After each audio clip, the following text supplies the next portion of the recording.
नमस्कार दोस्तों, मेरा नाम भव्य मंगला है। मैं अपनी किताब the power of self talk से एक और बेहतरीन टॉपिक लेके आया हूँ और आज मैं बात करने वाला हूँ पावर ऑफ विजुअलाइजेशन, कल्पना करने की शक्ति।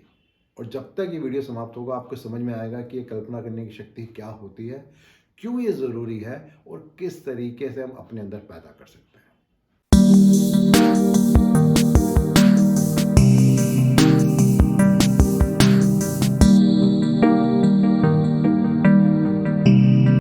मैं सबसे पहले शुरू करना चाहूँगा एक स्टोरी के साथ। ये स्टोरी है नाथन शेरोन्स्की की, जो कि एक जूइश था और वो किसी कारण से सोवियत में उसको जेल में डाल दिया गया, सोवियत यूनियन में, क्योंकि उस पर आरोप था कि वो अमेरिका का स्पाई है। और 12 साल तक वो जेल में रहा। एक बहुत छोटा सा उसको एक सेल दिया गया था जेल के अंदर, 4 फुट बाय 3 फुट का, जिसके अंदर वो 12 साल साइबेरिया में रहा।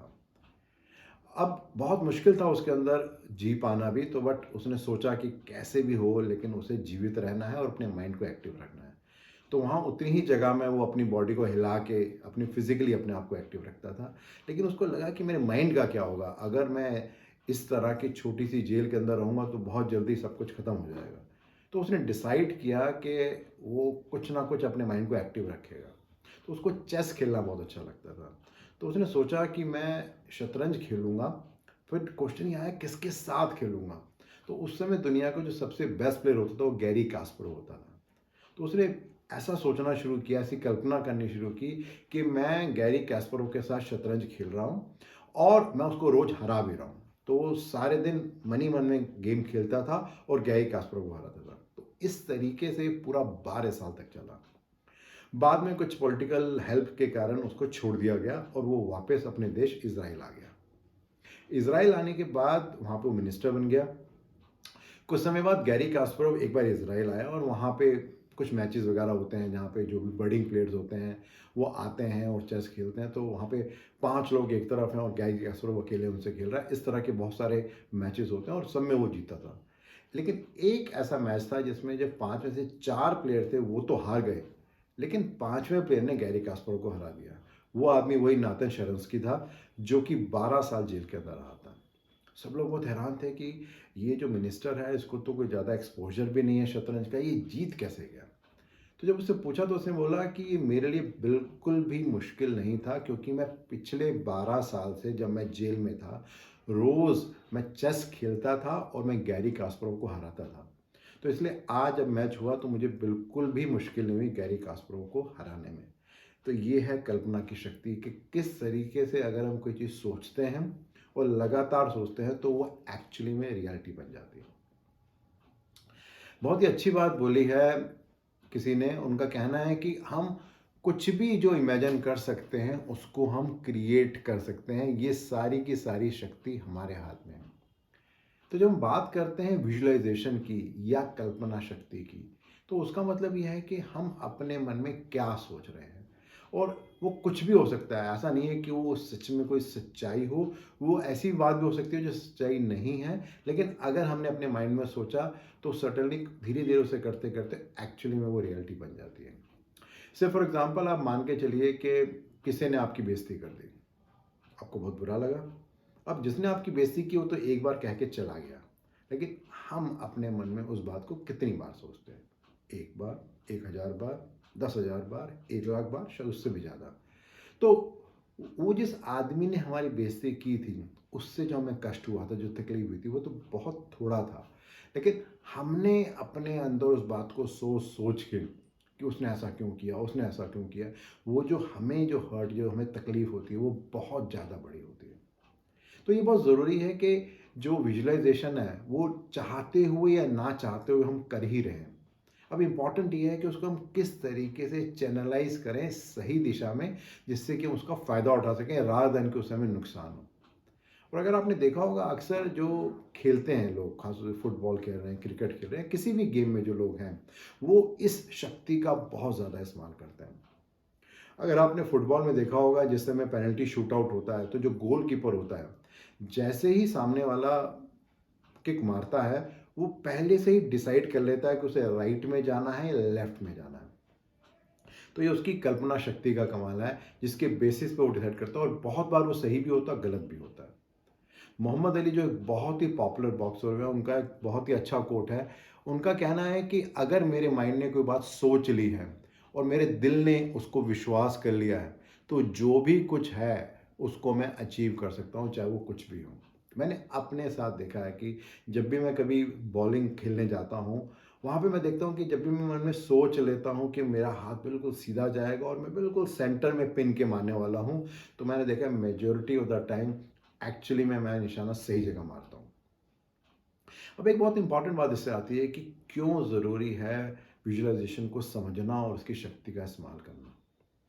तो आपने देखा होगा आज के टाइम में सोशल मीडिया में दुनिया भर की इंफॉर्मेशन है जो हमें मिल रही है, और वो मेजॉरिटी ऑफ द इंफॉर्मेशन शायद हमें चाहिए नहीं, लेकिन चाहते या ना चाहते वो इंफॉर्मेशन हमारे पास आ रही है। तो बजाय उससे उसका फ़ायदा हो, एक्चुअली में उससे हम सब डिस्ट्रैक्ट हो रहे हैं और हम हमारी जो सोचने की शक्ति है वो कम हो रही है। तो ये बहुत ज़रूरी है कि उस एनर्जी को हम किस तरीके से चैनलाइज कर सकें। अगर हमने चैनलाइज सही ढंग से नहीं किया तो मन तो भटकेगा ही और वो किसी दिशा में जाएगा। तो किस तरीके से उसको हम सही जगह चैनलाइज करना चाहें, वो बहुत इंपॉर्टेंट है। जैसे फॉर एग्जांपल मान के चलिए कि आपको स्टेज पे जाना है और एक स्पीच देनी है।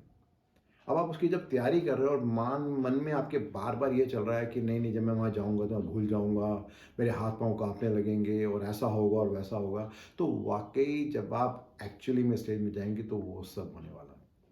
लेकिन अगर आप तैयारी करते हुए मन में ये सोचते हैं कि मैं बहुत अच्छे ढंग से बोलने वाला हूँ, बहुत क्लियर बोलने वाला हूँ और बहुत कॉन्फिडेंस से बोलने वाला हूँ, तो बहुत ज़्यादा पॉसिबिलिटी है कि जब आप स्टेज पे जाएंगे तो बहुत ही बढ़िया बोलने वाला है।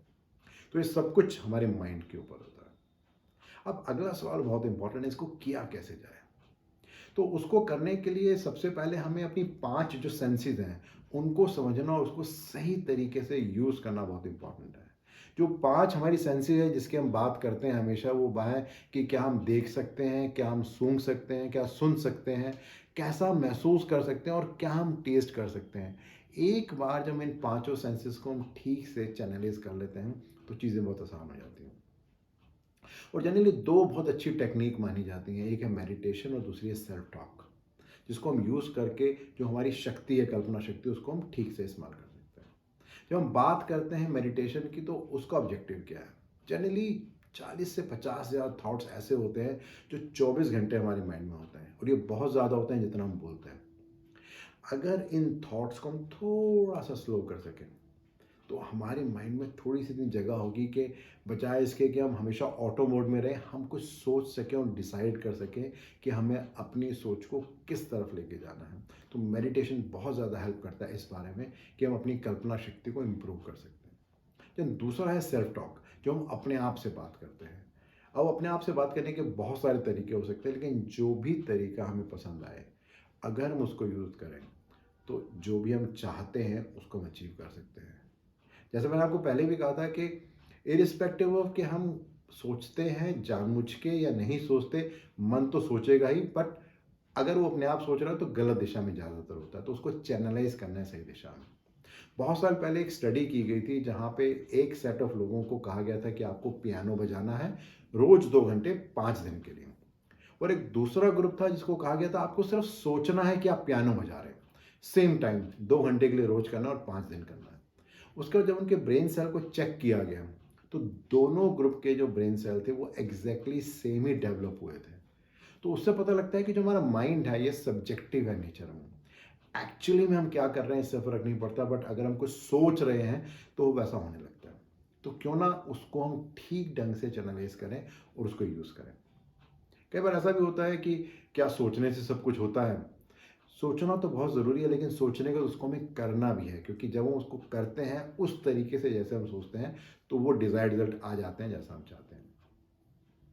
एक बहुत ही अच्छी बात बोली है टोनी रॉबिन्स ने। उनका कहना है कि जो भी कुछ हम फोकस करता हूँ, जो भी मैं फोकस करता हूँ, मेरी एनर्जी उसी तरफ फ्लो करती है। तो मैं अगर अपने बारे में बोलूँ तो रोज़ प्रयास कर रहा हूँ अपने आप को इम्प्रूव करने का, बेटर करने का और अपनी पावर ऑफ विजुअलाइजेशन को बेटर करने का। आप क्या कर रहे हैं? मैं इंतज़ार करूँ आपके फीडबैक का।